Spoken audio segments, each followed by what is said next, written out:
In a shocking turn of events, Donald Trump was shot in the ear during a campaign rally on Saturday due to a major security lapse.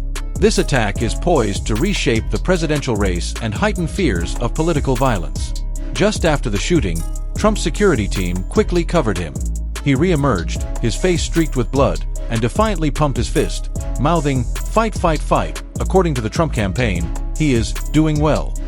The FBI identified the shooter as 20-year-old Thomas Matthew Crooks from Bethel Park, Pennsylvania, who was a registered Republican.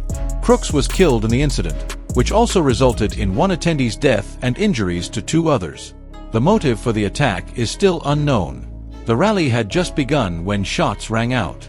Trump was seen grabbing his right ear before dropping behind the podium. After a minute, he stood up, bloodied, and was swiftly escorted to a black SUV by his security team.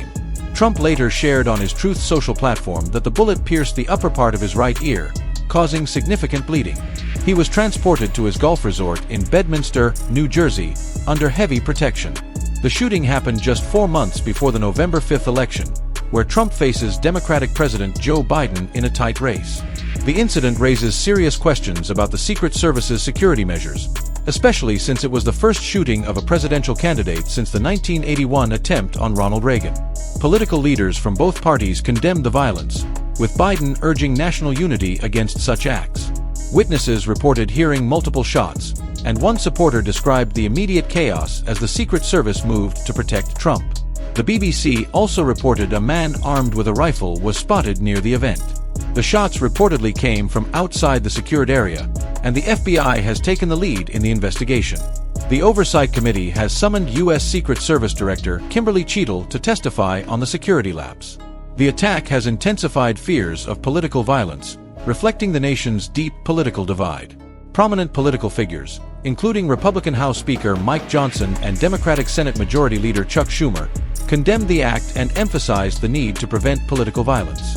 In response, Biden's campaign paused its advertisements and communications. Recent polls indicate that 2/3 of Americans are concerned about potential violence following the election. Some Republicans believe the attack was politically motivated, pointing to inflammatory rhetoric from Democratic leaders. Trump's Republican allies, like Steve Scalise, who survived a politically motivated shooting in 2017, have called for an end to such incendiary rhetoric. Despite his legal challenges, including 4 criminal prosecutions, Trump remains a strong contender in the Republican race. He continues to claim, without evidence, that the prosecutions are orchestrated by Biden to prevent his return to power.